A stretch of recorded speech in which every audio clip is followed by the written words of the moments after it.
magnetism is a thing that rules the universe, not electricity.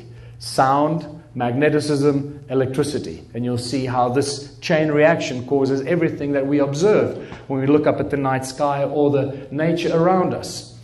Everything in creation spins and vibrates. Everything has its own prime resonance frequency. Everything.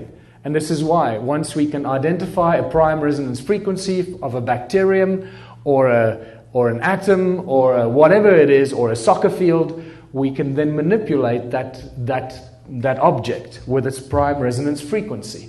Sound and resonance, common links of creation and religion. In Christianity, it's the word. In Hinduism, it's Om. The Egyptians believed the universe was sung into creation, and the original people of Australia, not the Aboriginal.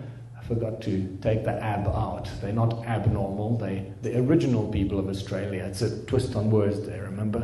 Keep that in mind. So it's the original people of Australia believed that the world was created with 3 sacred songs. And then we have the phenomenal similarities between the 6 days of creation in Christianity and the word that created everything, the 6 aspects of Om, and the 6 aspects of the all-seeing eye of Horus, and you start seeing the connections between all these ancient cultures and the creation stories. And then the creation stories get even more interesting when you read the Hindu creation story. It says, everything was so peaceful and silent that Vishnu slept undisturbed by dreams or motion. From the depths, a humming sound began to tremble.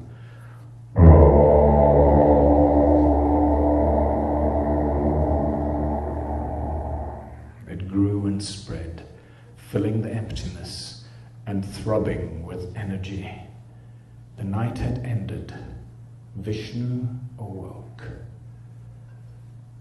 It's just a little more dramatic version of saying God said, let there be light. Same thing. It's just great when you start seeing these connections. Sound is a source of all creation. Sound and resonance is responsible for everything. It is the breath of the Creator, the prime resonance frequency, and the source code for everything in creation, including our DNA.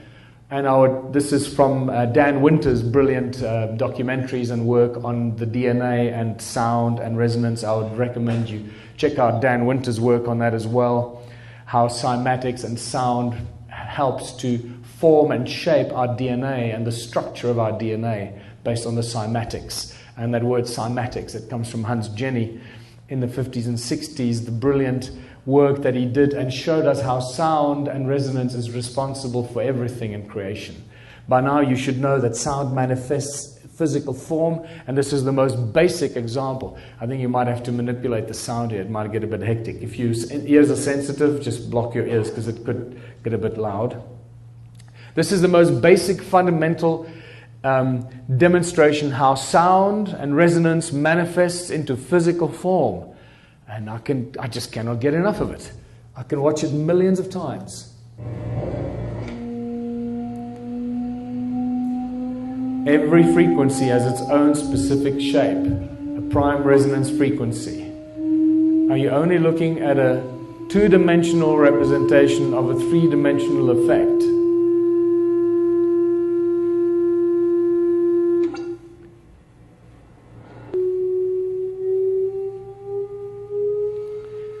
I think he actually uses rice on a metal plate here.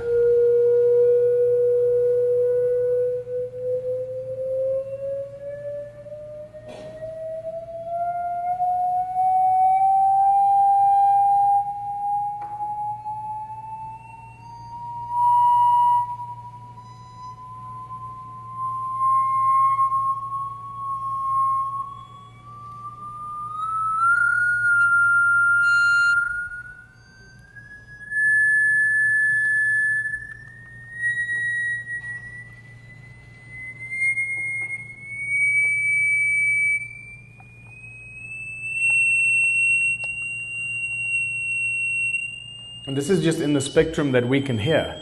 You can imagine in the low frequencies we can't hear, it has the same effect. The higher the frequency, the more complex the shapes.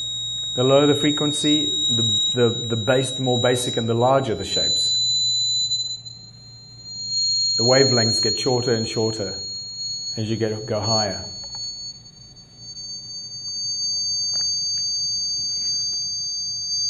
wavelength is actually also, it just doesn't quite do it, because it's not really a wave that we're dealing with here. It's something very different, far more complex. It's almost at the edge of our... Eric Larson is the guy that created the cymoscope, and this is when you can suddenly see how the human voice has potential to create infinitely. That with our voice, we have the potential to create everything and anything we can imagine. That we are indeed creators. And remember, every thought you have also has a frequency and a vibration, has a resonance. Just like your voice.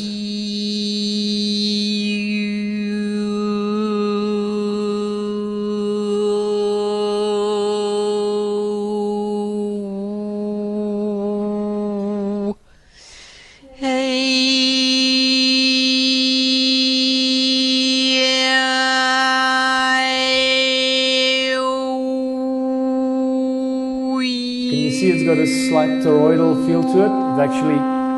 the shape manifests in a toroidal shape. Now we'll move on. And some of these pictures, the images of this cymoscope images, tell us that it was these sounds, the images of the sound, that actually inspired religious symbols. That beautiful cross in a circle at the center of some of these cymatic photographs give us a very clear indication that the creators of the religious symbols knew exactly what they were talking about, that the source of creation is sound itself. And that takes us to what sound does. Sound pretty much does everything you can imagine because it's a source of creation. Ancient civilizations understood sound and frequency, and they used it for everything. They used it as a tool, and they also used it to control and manipulate humanity. This is nothing new. We know by now that the pineal gland is pretty much what represents the all-seeing eye of Horus. It's a receiver, it's a transmitter, it's a powerful tool that we should be using, but we're not, because it was manipulated with and probably compromised. And it seems that these ancient beings, these either bird-headed beings or winged beings, used these cone-shaped tools and other techniques to manipulate our pineal gland and manipulate our DNA. They controlled us, the tree of life or the DNA, and they probably used sound and frequency to do that with. But what's important is to look at, so we got a pine cone, a cone-shaped tool in his hand, and that weird wristwatch that has got these 12 cone shapes pointing at the center. And then also this here. This here looks just like the stone tools that I've been picking up, a cone-shaped tool on his arm. Seems like everything is encoded here when they draw these or carve these things. It's not just accidental. Everything has got a reason why it's there. So you'll realize why that is so important, because this wristwatch with those 12 cones pointing at the middle shows us that they weren't only controlling our thoughts and our minds with sound and frequency and magnetics in ancient times, but we've been doing it for ages now. There's your all-seeing eye of Horus. There's your half of that weird wristwatch with the 6 cones facing the middle, all controlling us with sound and frequency. And this brings us to using sound as a tool in technology. Sound creates light. It's very obvious. We know that God said, "Let there be light," and you can do this yourself by attaching a speaker to an LED light and see what happens. The Ankh was used as a healing tool. We know that from images like this, and there's a lot more to be said about this. The medicine wheel is a cross in a circle that represents sound, that primordial source of sound. That shows that the Native American healers knew that sound could cure and could heal. This is a Sumerian seal that represents sound, and also this is where the swastika has its origin, in sound and resonance. The Ark of the Covenant was obviously a very powerful sound energy generating device. It was also a communication device that Moses could communicate with God and with his people when he sat on the mercy seat below the angels and their wings. And was also a very powerful device that brought down the walls of Jericho, because obviously gave off some sort of a low frequency vibration, and then with a blast from a trumpet and a shout, the walls came tumbling down. So either an electromagnetic pulse or something of that kind that brought the walls of Jericho down.